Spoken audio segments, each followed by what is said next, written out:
तो स्टूडेंट्स, हम लोग पढ़ रहे हैं विलयन के अंतर्गत सांद्रण इकाइयों को, और सांद्रण इकाइयों में हम लोग 6 सांद्रण इकाइयों को पढ़ चुके हैं। हमारी 7वीं सांद्रण इकाई है मोलरता, जिसको हम मोलरिटी कहते हैं और इसको डिनोट करते हैं कैपिटल M के द्वारा।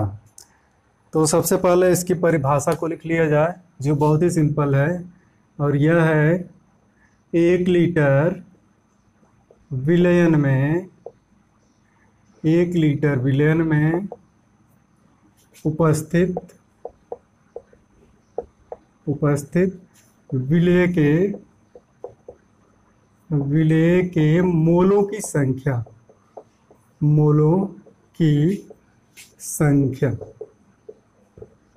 ठीक है, बहुत छोटी सी परिभाषा है।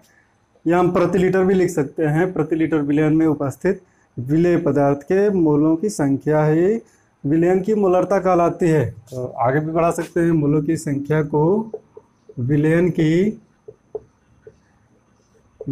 की मोलरता कहते हैं।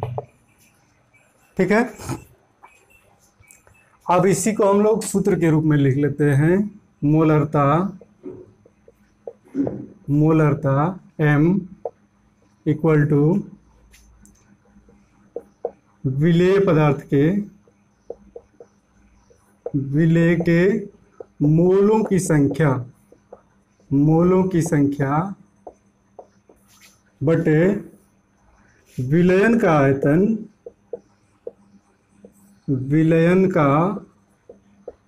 आयतन लीटर में। जिस प्रकार से नॉर्मलता वाले सांद्रण इकाई में हम लोग देखें कि विलयन का आयतन लीटर में लिया गया था, यहाँ भी विलयन का आयतन लीटर में ही होगा। तो यहाँ हमको देखना है कि विलेय के मोलों की संख्या किस प्रकार से ज्ञात की जाएगी। यहाँ लिख दे रहे हैं, चूंकि किसी पदार्थ के लिए मोलों की संख्या हम कैसे ज्ञात करते हैं। मोलों की संख्या ज्ञात करने के लिए क्या करते हैं, पदार्थ के भार में उसके अणुभार से भाग कराते हैं। तो पदार्थ का भार बटे पदार्थ का अणुभार। ठीक है, तो यहाँ से हमको दिख रहा है कि विलेय के मोलों की संख्या किस प्रकार ज्ञात करेंगे। तो M इक्वल टू हो जाएगा विलेय का भार बटे विलेय का अणुभार, और इन सब का बटा है विलयन का आयतन लीटर में। विलयन का आयतन लीटर में। और इसके लिए भी हम सिंबॉलिक रिप्रेजेंटेशन कर ले रहे हैं। अगर विलेय के भार को W द्वारा, अणुभार को M डैश द्वारा, चूंकि M टर्म यहाँ पहले से यूज हो रहा है तो इसलिए उसके अणुभार को हम M डैश द्वारा दिखाएंगे। यहाँ हम लिख दे रहे हैं ठीक से, यदि विलेय का भार W, और ये ग्राम में होगा, विलेय का अणुभार M डैश, और हमको क्या जरूरत है, भार बटे अणुभार, इन्हीं दोनों को जरूरत है हो। तो इस सूत्र को हम यूँ लिखेंगे, M इक्वल टू W बटे M डैश बटे विलयन का आयतन, जैसा कि नॉर्मलता में हमने लिया हुआ है V और लीटर। यहाँ लिख दे रहे हैं विलयन का आयतन V और ये लीटर में। अब यहाँ से इसको हम यूँ भी लिख सकते हैं, W बटे M dash into V litre में। ठीक है, अब चूंकि क्वेश्चंस में ज़्यादातर हमको कैलकुलेशन करना होता है विलेय के भार की। तो विलेय के भार का अगर सूत्र बनाना हो तो यहीं से हमको ये सूत्र प्राप्त हो जाएगा, W equal to M into M dash into V litre में। ये फार्मूला है जिसके द्वारा अगर विलेन की मोलरता दी हुई है तो हम उससे विलेय के द्रव्यमान या भार की गणना कर सकते हैं। अगर क्वेश्चन में विलेन का आयतन मिलीलीटर में दिया हुआ है तो इसी सूत्र को हम यूँ लिखेंगे, यदि आयतन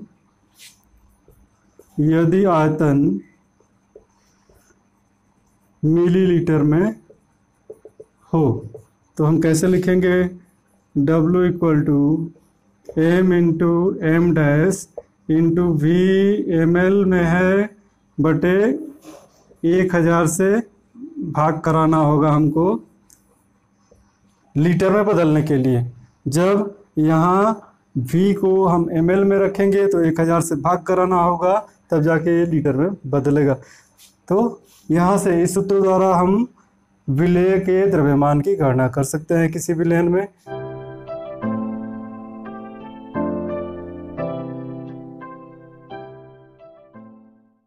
या फिर कोई भी अन्य 3 वैल्यूज दी हुई हैं तो एक वैल्यू की गणना हम कर सकते हैं। और इसका मात्रक होगा, यहाँ से हमको मोल प्रति लीटर, और या हम इसको अधिकतर यूज करते हैं मोलर के रूप में भी, मोलर भी कहते हैं। ठीक है, तो ये हमारा मात्रक हो गया मोलरता के लिए। संभवतः पिछले लेक्चर में नॉर्मलता के लिए मात्रक लिखना छूट गया था, तो अगर नॉर्मलता के लिए हम यहाँ लिख दे रहे हैं। नॉर्मलता के लिए हम मात्रक कैसे लिखते हैं, n का मात्रक क्या था, उन दोनों में सूत्रों में कितना अंतर था। नॉर्मलता वाले सूत्र में W इक्वल टू NeV, और अगर ml में है तो बटे 1000, और यहाँ क्या है m डैश भी बटे 1000। तो यहाँ से हम देख पा रहे हैं कि नॉर्मलता के लिए हम मात्रक क्या बनाएंगे, तो ग्राम तुल्यांक, नॉर्मलता का मात्रक होगा ग्राम तुल्यांक प्रति लीटर, और हम नॉर्मल के रूप में भी नॉर्मलता के मात्रक को यूज करते हैं। ठीक है, तो अब हम नेक्स्ट यूनिट की तरफ, और जो कंसंट्रेशन टर्म्स में हमारी लास्ट टर्म है उसकी तरफ प्रोसीड कर रहे हैं। और हमारा 8वां टर्म है मोललता, इसको हम कहते हैं मोलैलिटी, और डिनोट करते हैं स्मॉल m के द्वारा। तो सबसे पहले हम लोग मोललता की परिभाषा लिख लेते हैं। 1 किलोग्राम विलायक में उपस्थित विलेय पदार्थ के मोलों की संख्या को विलयन की मोललता कहते हैं। विलयन की मोललता कहते हैं। तो स्टूडेंट्स, एक बात का यहाँ ध्यान रखना तुम लोग, 1 किलोग्राम विलायक, इस चीज़ को याद रखना है, क्योंकि कंसंट्रेशन टर्म्स में अभी तक हम लोग जो भी टर्म पढ़े हैं उसमें याद करो हम लोग विलेय बटे विलयन को पढ़े हैं। यानी अगर विलेय का द्रव्यमान है ऊपर तो विलयन का नीचे, या तो द्रव्यमान है या आयतन है, या फिर विलेय का आयतन है नीचे विलयन का आयतन है, तो हम यूँ पढ़े हैं। लेकिन केवल मोलैलिटी के टर्म में हम लोग क्या विलेय बटे विलायक को पढ़ रहे हैं, यानी विलायक को पढ़ेंगे, विलेय बटे विलायक को। तो कंसंट्रेशन टर्म्स में याद रखने के लिए ट्रिक है कि बाकी जितने भी, अगर मोलैलिटी को छोड़ दिया जाए तो जितने भी टर्म्स हैं उनमें विलेय बटे विलयन का यूज हुआ है। केवल मोलैलिटी के लिए विलेय बटे विलायक का यूज हुआ है। और इसको अगर हम सूत्र के रूप में लिखें तो विलयन की मोललता m इक्वल टू विलेय के मोलों की संख्या बटे विलायक। अब यहाँ हम विलयन नहीं लिख रहे हैं, विलायक का द्रव्यमान, और यह है किलोग्राम में विलायक का द्रव्यमान किलोग्राम में। ठीक है, हम पहले से जान रहे हैं कि विलेय की मोलों की संख्या के लिए क्या करना है, यानी विलेय पदार्थ के भार बटे अणुभार। यहाँ से हमको विलेय के मोलों की संख्या मिल जाएगी और विलायक का द्रव्यमान से भाग करा देंगे तो विलयन की मोललता ज्ञात हो जाएगी। यदि विलेय का भार स्मॉल w है, w ग्राम, कामा अणुभार m डैश तथा विलायक का द्रव्यमान